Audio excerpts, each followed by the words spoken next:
নমস্কার, সাবনাভিক নিউজ নেটওয়ার্কে স্বাগত।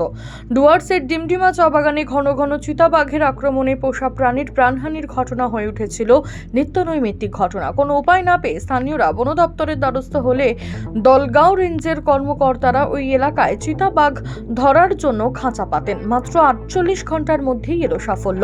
খাঁচায় আটকা পড়ল পূর্ণবয়স্ক চিতাবাঘটি। আশা করা হচ্ছে এখন থেকে তাদের পোষ্য প্রাণী নিরাপদে থাকবে।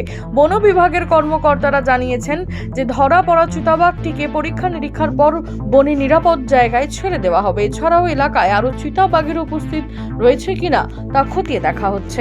এই মুহূর্তের অত্যন্ত গুরুত্বপূর্ণ খবর, নির্বাচনী আবহের মধ্যেই পঞ্চায়েত অফিসে শুট আউটের ঘটনা। বৃহস্পতিবার হাওড়ার বাঁকড়া 3 নম্বর গ্রাম পঞ্চায়েতের ভেতরে গুলি চালানোর অভিযোগ উঠল দুষ্কৃতীদের বিরুদ্ধে। পুলিশ সূত্রে এখনো পর্যন্ত যেটুকু জানা গেছে, 3-4 জন দুষ্কৃতী মুখ ঢাকা অবস্থায় এসে বাঁকড়া 3 নম্বর গ্রাম পঞ্চায়েতের ভেতরে গুলি চালায়। সেই গুলি চালানোর ঘটনায় আহত হয়েছেন পঞ্চায়েত প্রধানের বাবা সহ 2 জন। তীব্র উত্তেজনা ছড়িয়েছে গোটা এলাকা জুড়ে। ঘটনাস্থলে বাঁকড়া থানার বিশাল পুলিশ বাহিনী। সূচি প্রকাশিত না করলেও 2025 সালের কোন মাস থেকে মাধ্যমিক পরীক্ষা শুরু হবে তা জানিয়ে দিল মধ্যশিক্ষা পর্ষদ। এদিন সকালবেলা প্রকাশিত হলো মাধ্যমিকের ফলাফল। এবার 80 দিনের মাথায় ফল প্রকাশ করা হয়েছে।